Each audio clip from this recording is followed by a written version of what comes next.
तो आज बात करने वाला एक बेहतरीन मूवी के बारे में जिसका नाम है स्टोरी ऑफ अ पाई। नाम जितना ही अजीब, मूवी भी इतनी अजीब है। फिलहाल पोस्टर देखकर तुम कितना अंदाज़ा लगा सकते हो उसका तो मुझे नहीं पता, पर हाँ, इतना अंदाज़ा मैंने लगा लिया था भाई साहब कि मूवी जो है वो कहीं न कहीं एडवेंचरस होगी। पर मूवी देखने के बाद मैं कह सकता हूँ भाई साहब कि कहीं न कहीं एडवेंचरस के साथ मोटिवेशनल भी है। तुम्हें काफ़ी कुछ सीखने को मिलेगा इस मूवी को देखने के बाद। पर फिलहाल मुझे लगता है तुम में से कई लोगों ने मूवी नहीं देखा होगा, तो इसलिए मैं वीडियो बना रहा हूँ कि ताकि तुम्हें बता सकूँ भाई साहब कि मूवी की स्टोरी है क्या।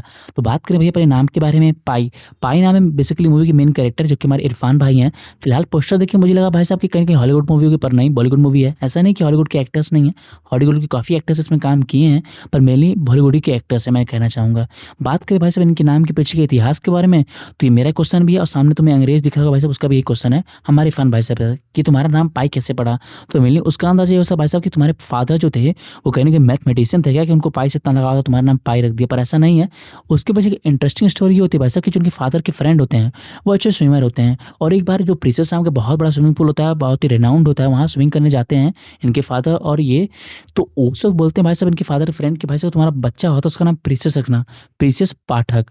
तो देते हैं भाई साहब, तो ये तो तय हो जाता है भाई साहब कि इनका नाम प्रिंसेस रखा जाएगा, पर प्रिंसेस नाम का इन पे काफ़ी गलत प्रभाव पड़ता है। एक तरह से कहो तो स्कूल में इस नाम से इनका काफ़ी मज़ाक बनता है भाई साहब।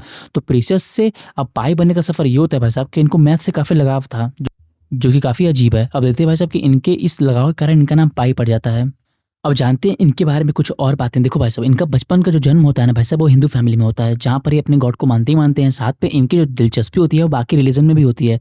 तुम देख सकते हो साफ-साफ भाई साहब, ये चर्च में भी जाते हैं, वहाँ के जीसस को भी पूजते हैं और कहीं न कहीं नमाज़ भी पढ़ते हैं। तो इसका होता है यार, ये पास के ही मस्जिद में भी जाते हैं। एक तरह से कह सकते हो भाई साहब तो काफ़ी अजीब बच्चे हैं, एक तरह से तो इनके काफ़ी बचपन जो है अजीब है। अजीब की इनकी एक तरह से कहो तो इनकी हरकतें जो हैं यहाँ ही ख़त्म नहीं होती हैं। एक अजीब-सा किस्सा बता रहे होते हैं भाई साहब, जहाँ पर ये इनके फ़ादर जो हैं वो ज़ू चलाते हैं, एक तरह से कहो तो चिड़ियाघर चलाते हैं, जहाँ पर हर तरह के जानवर उनके चिड़ियाघर में होते हैं। और हम देखते हैं भाई साहब ये अचानक से उस घर में घुस जाते हैं, जहाँ पर इनके सामने एक बाघ होता है, उसे अपने हाथ से मीट खिलाने की कोशिश करते हैं। देखिए भाई साहब कितने भयंकर डेयरिंग है इनके अंदर। और हम देखते हैं भाई साहब कि भगवान का शुक्र है कि इनके फ़ादर वहाँ पर आ जाते हैं, इनको डाँट फटकार लगाते हैं, उनको समझाने की कोशिश करते हैं, बेटा कि तुम सामने जो है वो कोई कुत्ता बिल्ली नहीं जिसे तुम पालने की कोशिश कर रहे हो, वो एक बाघ है, एक पंजे में तुम्हें खा सकता है। तो कहीं न कहीं इनको डाँट फटकार मिलती है और इनके अंदर का जो दिलचस्पी होता है वो काफ़ी अजीब होता है आम बच्चों से। अब इनकी बारी आती है जवानी की। भाई जवानी की बात हम बिना प्यार के बारे में बात करें तो कैसे हो सकती है भाई साहब? इनको जवानी में एक बार लड़के से प्यार होता है जो एक डांसर होती है बेसिकली। और हम देखते हैं भाई साहब कि इनकी लाइफ़ अच्छी चल रही होती है, जहाँ पर वो भी इन्हें प्यार करती है और ये भी उसे काफ़ी प्यार करते हैं। पर देखो भाई साहब, अब मूवी में ट्रेजेडी यहाँ सर है। हम देखते हैं भाई साहब कि इन फैमिली एक साथ डाइनिंग टेबल पे बैठ के खा रही होती है, तब इनके फादर एक सैड न्यूज़ सुनाते हैं। वो सैड न्यूज़ ये होती है भाई साहब कि इनके फादर को और इनकी फैमिली को ये जगह छोड़कर अब जाना पड़ेगा बाहरी देश में, क्योंकि इनकी चिड़ियाघर की जो ज़मीन है, वो फ़िलहाल इनकी नहीं है, वो गवर्नमेंट की है। और जानवर तो इनके हैं, बात सही है, पर हम देखते हैं भाई साहब वो कहते हैं कि हमें कनाडा जाना जाना पड़ेगा और इसके लिए उन्हें सारे जानवरों को और इनकी फैमिली को वहाँ से शिफ्ट करना पड़ेगा। देखो भाई साहब, इनकी लाइफ़ कहीं न कहीं सही राह पे चल रही होती है, तभी अचानक से ट्रैक चेंज हो जाता है। और हम देखते हैं भाई साहब अपनी गर्लफ्रेंड से लास्ट टाइम मिलते हैं और उससे अपने प्यार का इज़हार करके कहते हैं कि हमारा ज़िंदगी सिर्फ़ यहीं तक थी, सफ़र एक तरह से कहो तो हमारा यहीं तक था। चलो अब बाय टाटा बाय करके निकल जाते हैं। अब देखो भाई साहब, शिप से जाने की पूरी तैयारी हो जाती है, शिप पे ये लोग चढ़ भी जाते हैं, पर रास्ता और ये सफ़र इतना आसान नहीं होता भाई साहब। उसके बारे में मैं डिटेल में बात नहीं करना चाहूँगा। अब आते हैं डायरेक्ट पॉइंट पर। हम देखते हैं भाई साहब कि एक दिन अचानक जब से शिप पर होते हैं, उस दिन मौसम काफ़ी ख़राब होता है। ख़राब इन द सेंस ये काफ़ी बादल गरज रहे होते हैं और बिजलियाँ कड़क रही होती हैं और काफ़ी बारिश हो रही होती है। और भाई साहब जानते हो ये कितने अतरंगी हैं। ये उस मौसम को एन्जॉय करने के लिए अपने रूम से ऊपर आते हैं। एक तरह से कहो तो जहाज़ के ऊपर आते हैं, जहाँ पर ये देखते हैं भाई साहब कि वो कोई तूफ़ान है, बल्कि कोई मज़ा लेने वाला मौसम नहीं है, यहाँ से निकलने में इनकी भलाई है। पर तुम्हें क्या लगता है, जब ये नीचे जाते हैं भाई साहब देखते हैं पूरे शिप में पानी भरा हुआ है। एक तरह से कहो तो अब शिप डूबने वाली है।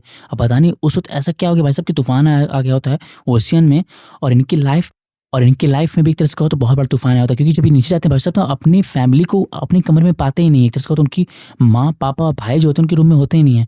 और एक काफ़ी सैड बात होती है भाई साहब कि एक तरह से कहो तो उनकी फैमिली अचानक से बिछड़ गई। और अंत में भाई साहब अपनी जान बचाने के लिए वहाँ के जो मेंबर हैं, इन्हें एक बोट में बैठाते हैं जहाँ पे कुछ और लोग भी होते हैं। पर जैसे बोट नीचे गिरती है, वहाँ कुछ लोग पानी में गिर जाते हैं और कहीं न कहीं जब इनकी आँख खुलती है अगले दिन भाई साहब, तो अपने बोट पे किसको पाते हैं? खुद होते हैं और इनके सामने एक ज़ेब्रा भी होता है।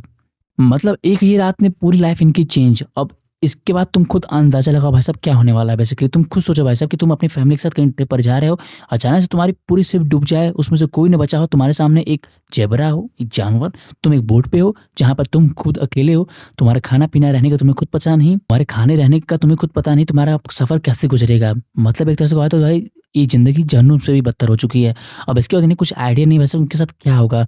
पर अभी रुको, ये तो शुरुआत है बुरे दिन की। हम देखते हैं भाई साहब अगले सीन में इनके सामने एक और अजीब-सा भयानक जानवर निकलता है, जो कि तुम्हें मुझे फ़िलहाल इसका नाम याद तो नहीं आ रहा है, पर हाँ, काफ़ी अजीब है। फिर एक चिंपांज़ी भी आता है भाई साहब, उसको भी काफ़ी मदद करते हैं क्योंकि ये सब जानवर उनके ही ज़ू के ही हैं, जो कि पिंजरे से खुलकर यहाँ पर आ चुके हैं। फिर हम देखते हैं भाई साहब जो खूंखार जानवर होता है, वो चिंपांज़ी को और उस ज़ेबरा को मार लेता है भाई साहब, मार देता है, खा लेता है। फिर इन पे भी हमला करने की कोशिश करता है, पर अपनी फ़िलहाल कैसे जान बचा लेते हैं। यहाँ तक तो ठीक था भाई साहब। हम देखते हैं भाई साहब जो अजीब सा जानवर होता है उस पे अटैक करता है कौन? पीटर पार्कर यानी वो बाघ जिससे बचपन में भाई साहब ने मिलने की कोशिश की थी। अब तुम खुद सोचो भाई साहब उसके बाद इनका सीन क्या होगा? मतलब इनकी जो जान है भाई साहब वो हथेली में आ गई भाई साहब कि चलो ठीक है छोटे जानवर से तो मैं तब भी लड़ सकता हूँ, पर इतने बड़े बाघ से वो कैसे मैं लड़ूंगा? और फिलहाल हम देखते हैं भाई साहब उसे कहीं न कहीं अपनी जान बचाने के लिए बोट से निकलना पड़ता है और पानी पीकर और कुछ बिस्किट खाकर, बिस्किट इन द सेंस कि जो उसमें रखा होता है बोट में और पानी वही होता है जो तरह का होता है यार, फ्रेश वाटर होता है उसमें कुछ कैन में होता है वही पीकर, क्योंकि तुम्हें पता है वैसे समुद्र में से फ्रेश वाटर तुम्हें नहीं मिलने वाला है, सॉल्टी वाटर तो उससे तो तुम पी नहीं सकते बिल्कुल भी। अब तुम खुद सोचो भाई साहब एक तरफ कुआँ एक तरफ खाएँ, क्योंकि अगर बोट पे जाएगा वैसे तो उसे वो बाघ खा जाएगा और कितनी देर वो बोट से बाहर रह सकता है। अब इसीलिए एक जुगाड़ लगाता है सस्ता, जहाँ पर वो जो तैरने वाले जो जैकेट होते हैं उन्हें बाँध कर अपने एक तरह से कहो तो लकड़ी में उसे तैराकी वाला बना लेता है, समुद्र में ही रस्सी बाँध कर कहीं न कहीं उससे अपनी जान बचाता है। पर ये काफ़ी बुरी स्थिति होती है भाई साहब इसके लाइफ़ में। और पाई कहीं न कहीं ये सारे सिचुएशन जो होता है वो डायरी में लिख रहा होता है, वैसे उसको कैसे-कैसे दिन दिखने पड़ रहे हैं, उनका हालात कैसे-कैसे सामना कर रहा है।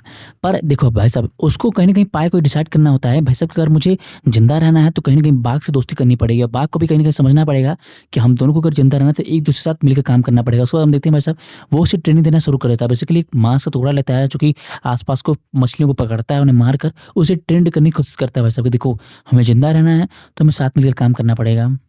और कहीं न कहीं बाघ भी बात समझ जाता है। पर देखो भाई साहब कहते हैं ना यार कि मुश्किलें अभी खत्म नहीं हुई इनके लाइफ में। कहीं न कहीं काफ़ी तूफ़ान भी आता है उसी बोट पर और कहीं न कहीं अपनी जान बचाते रहते हैं। फिर अगले दिन को देखिए भाई साहब तो जो बाघ होता है वो काफ़ी कमज़ोर पड़ चुका था भाई साहब। कहीं न कहीं उसकी तबीयत खराब हो जाती है।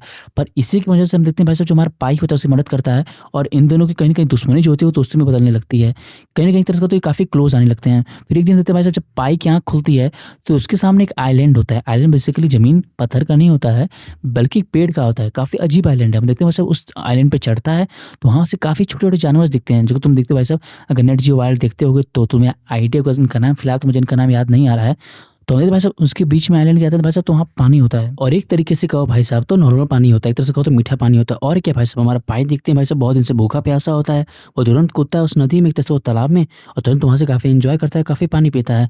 और दूसरी तरफ देखते हैं भाई साहब जो हमारा पीटर पार्कर होता है, वो भी छोटे-छोटे जानवर जो होते हैं उनको मार के खाना शुरू कर देता है, पर वहाँ पे खौफ का माहौल नहीं होता है।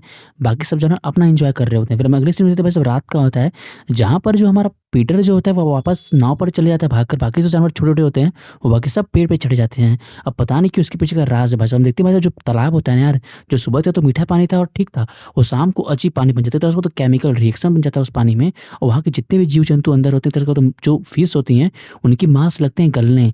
और कहीं न कहीं ये बात समझ आता है पाई कि यार ये जो है ये पानी एक तरह से तो श्रापित है, विष वाला है, क्योंकि अगर कोई जानवर इसमें जा रहा है तो पिघल जा रहा है। और कहीं न कहीं पेड़ के फल में देखता है यार एक दाँत होता है कि एक शख्स का, एक इंसान का, तो कहीं न कहीं उसे आइडिया लग जाता है भाई साहब कि यहाँ पे ठहरना ज़्यादा देर तक सही नहीं, क्योंकि यहाँ के जो पेड़-पौधे हैं यार, वो कहीं न कहीं यहाँ के जीव-जंतुओं को मार के खा जा रहे हैं।